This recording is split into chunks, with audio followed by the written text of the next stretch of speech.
those of us who work in the UN don't get enough time to go out and travel throughout the US and talk to Americans, college students, people of all ages, because American leadership is so important to the success of the United Nations, whether on political issues, human rights, gender issues, education, health.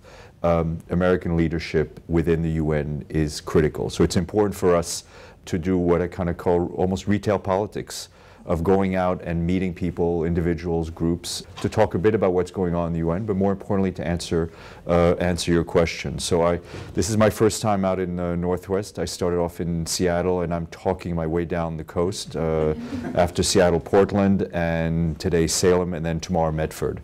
So I'm enjoying it and discovering new places. I wanted to talk to you a little bit today, and then make some opening comments, and then leave time for questions and answers. Kind of update you about what's going on in the UN today, now on the political end, on Syria especially. Talk a bit about what's went on in the General Assembly in September for the annual General Assembly, when all the heads of states come to town, and then talk a bit about the new kind of partnerships that the UN is involved in, the sort of innovative work that we do.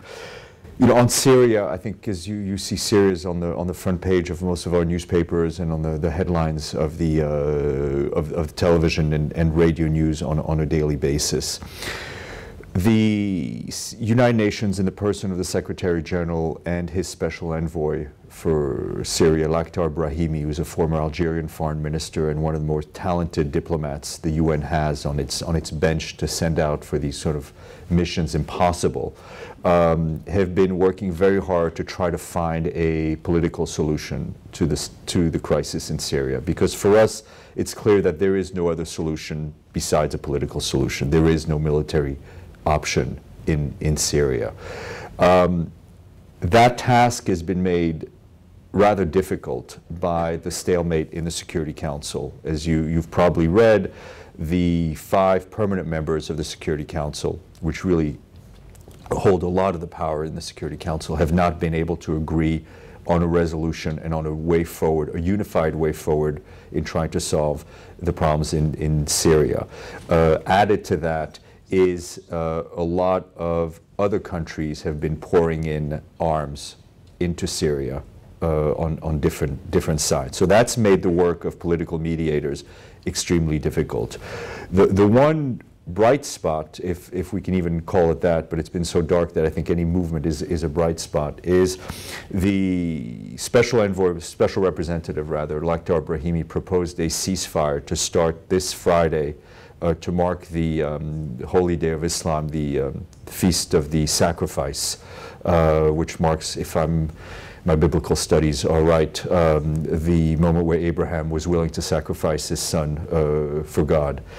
And the news that we got this morning was rather slightly optimistic, saying both the government and the rebels have agreed to a ceasefire through the weekend, but both claimed, as often in these cases, that they would retaliate if attacked.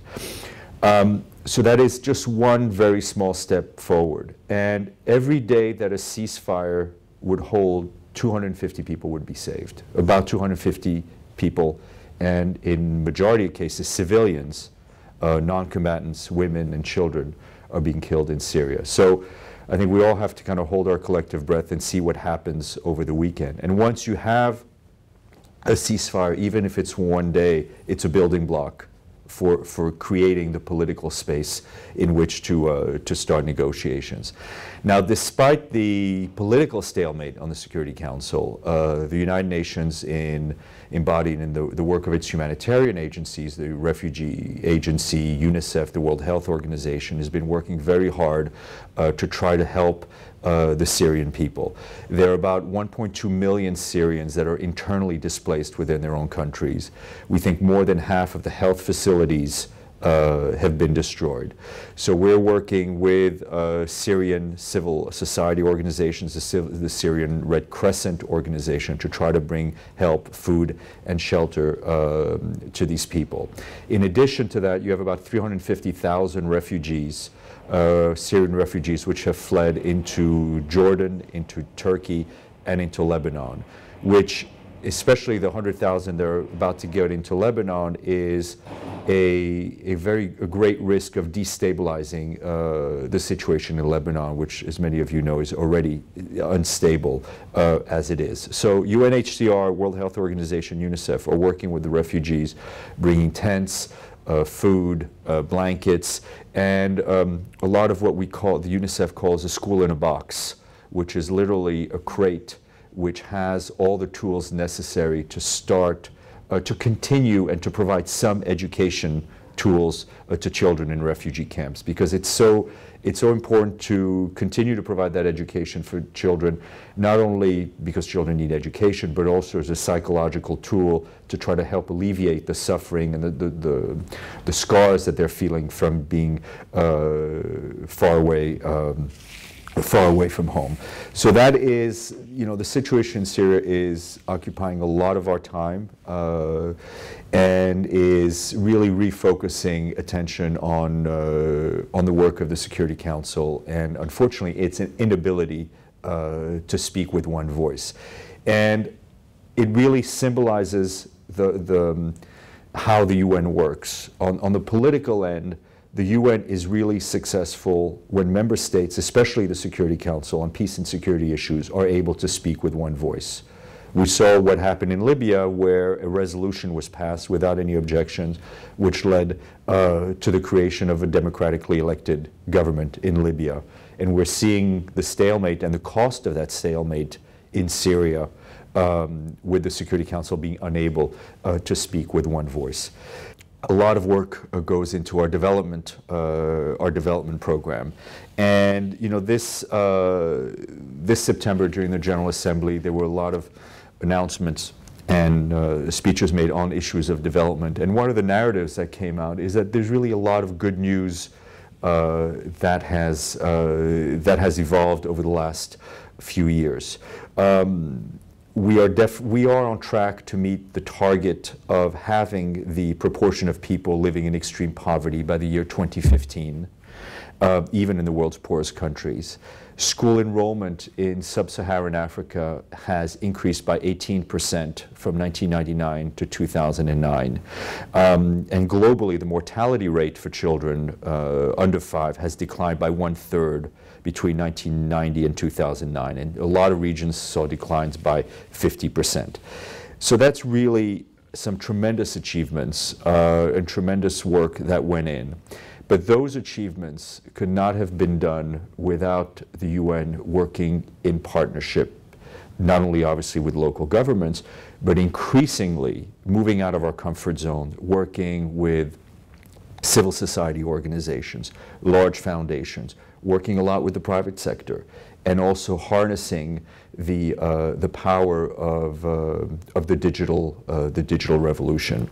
And that move outside of our comfort zone is it's been going on for the last couple of years, last 4 or 5, maybe a little bit more years, but it really is somewhat revolutionary for an organization that is at its heart an organization of member states, of governments, of states that are jealous of their own sovereignty and that want to keep their independence.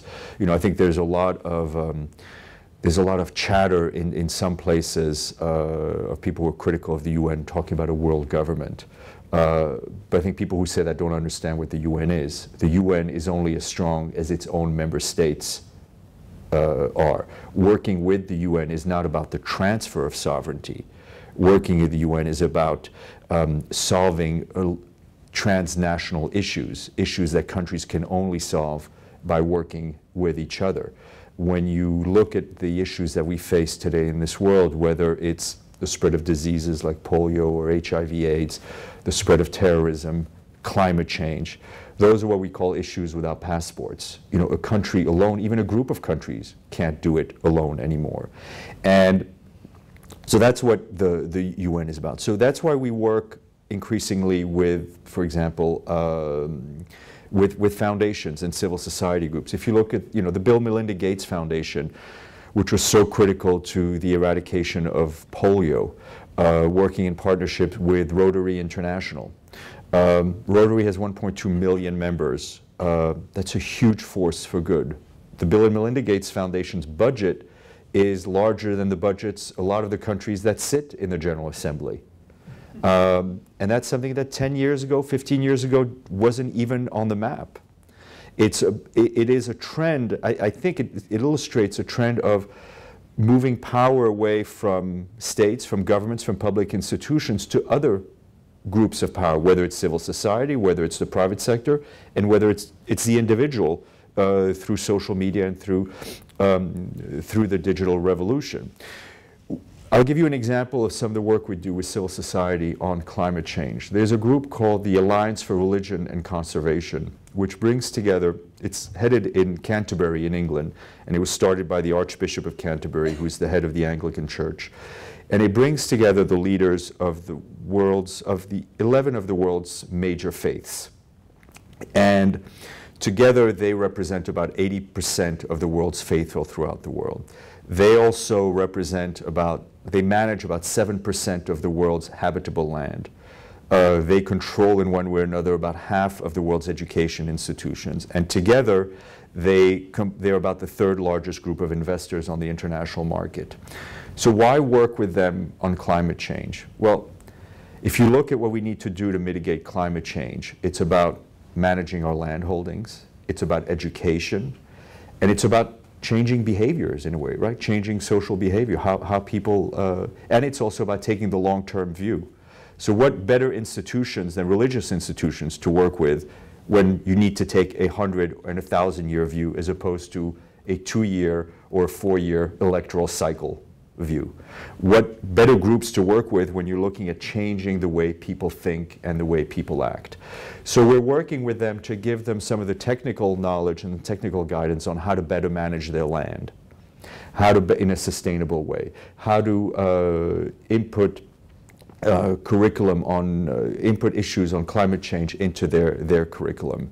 And that for the UN is, in our own little world, somewhat revolutionary, that we're reaching out outside of our comfort zone, outside of member states. The private sector. If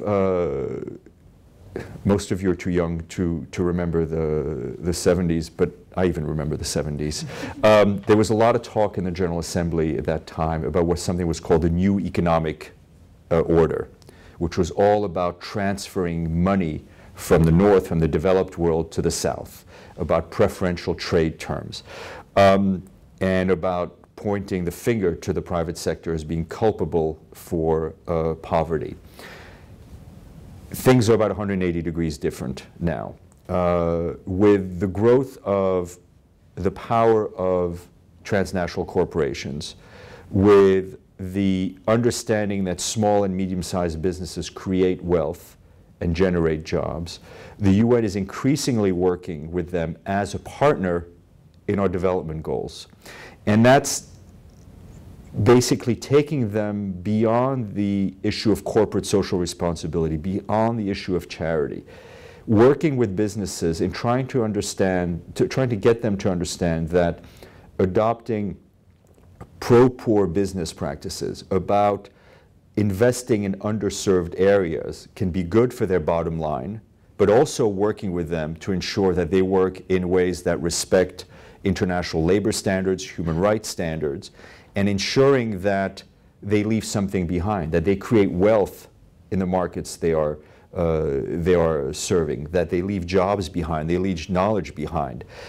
Even in our countries, I'm French, you're American, you look at the poorest areas in your communities, those are the communities where there's the least investment, right?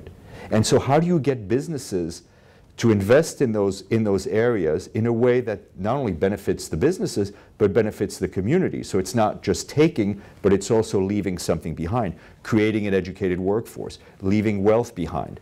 And we do that working with businesses, but also using the UN's convening power, we work with governments in the developing world to ensure that the right regulatory framework is in place to make sure that these businesses can come in a respectful manner, in a manner that's respectful to the community and to their laws. So it's about the UN creating this partnership between the UN, the governments, and the private sector to ensure that there is wealth creation and that there is investment and that there is a positive impact on our development goals.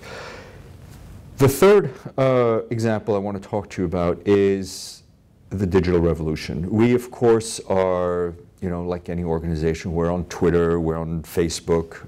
We have about 1 million followers on Twitter, and I hope those of you interested follow the @UN. We're also on a Chinese media platform called Xinhua Weibo, which is a Chinese microblogging site. We have about 2 million followers in China, and it's very interesting. There's a lot of interest in China in UN affairs. We did last year, not last year, 3 months ago, Secretary General Ban Ki-moon went to China and did a live conversation on Weibo, with their version of Twitter, and it was the first time any leader, international, national, had done that in China. We received about 16,000 questions that were submitted to him. Someone other than myself went through them, because I don't speak a word of Chinese, and diluted it to about 20. And we had a moderator from Weibo do the interview, and about 20 million Chinese saw it. And one of the comments that we received was, "Thank you very much for doing this, but why is a foreigner the first person to do this on Weibo? Why can't Chinese leaders do this?" But what was interesting is that this whole was done with also, of course, the full agreement and accord of the Chinese government, because we work in partnership with them.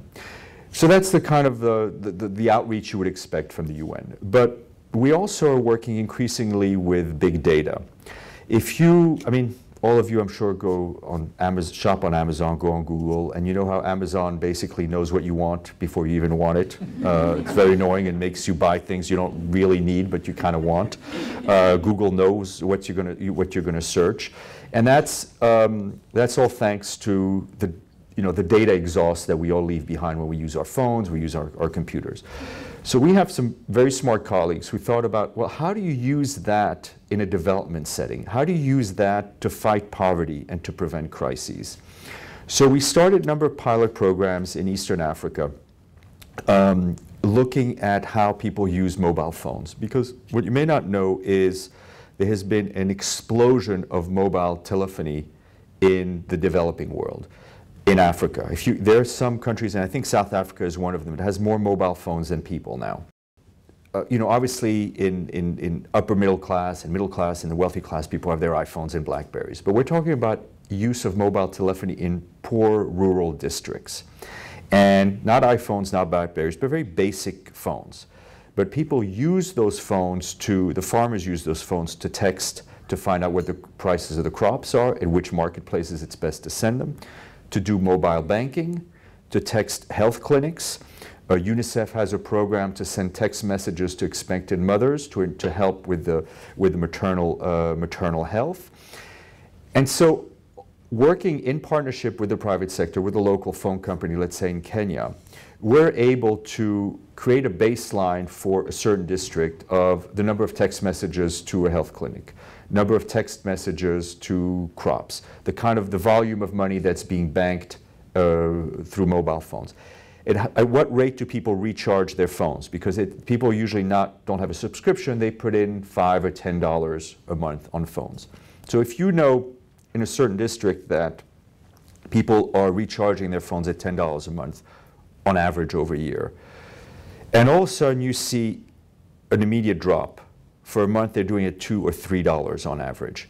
Text messages to a health clinic have increased. There's less volume being done on mobile banking. That tells you that something is going on in that rural area. And that allows us to work with the government to try to intervene, to try to go there, to see what's going on, to see what the symptoms are, and maybe prevent a crisis.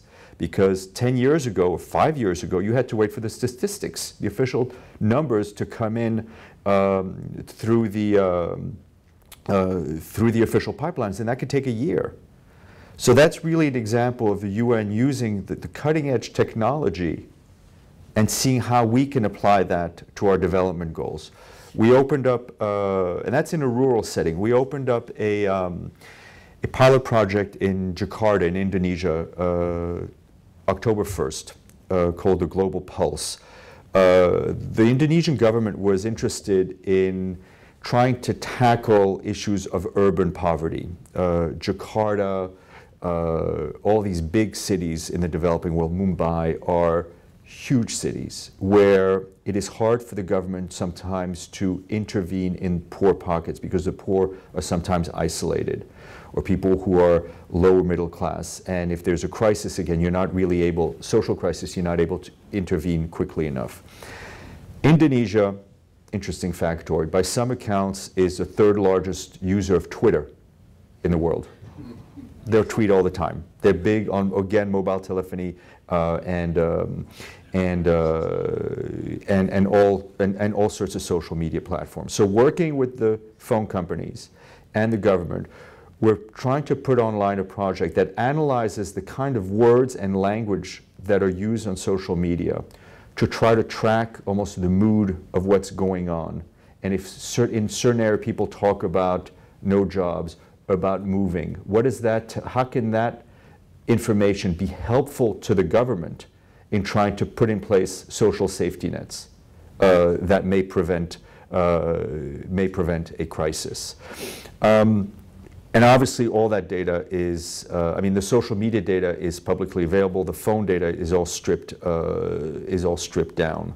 So there's no personal information. But those are just few examples of how the UN is working in different ways with a different mindset and adapting to the world that we now live in. But I think you can't underestimate the kind of mind shift that it's taken for the UN to now work this way. And I think it's, in a sense, it's obviously a very positive change, but it's also a positive change because it brings us closer to people. And if you have a chance, or if you have, maybe you've already read it, you look at the UN Charter, and the first words of the Charter are "we the peoples." It's not "we the member states" or "we the governments," it's "we the peoples." And that, for those of us who work at the UN, has to remain our guiding, our Northern Star, our guiding thought line in whatever we do. We work in a political environment where, obviously, where orders are given by the Security Council and by the General Assembly. But in the work that we do on development and on humanitarian work, it has to be about people. Just like the fact that the UN itself is only as strong as the people who support it. People like you, or people, your colleagues people who work in service organizations, youth groups, student groups, who may not work directly with the UN, but I think we all share the same ideals that are found in the Charter, and we all share the same goal of building a better and safer world. Thank you.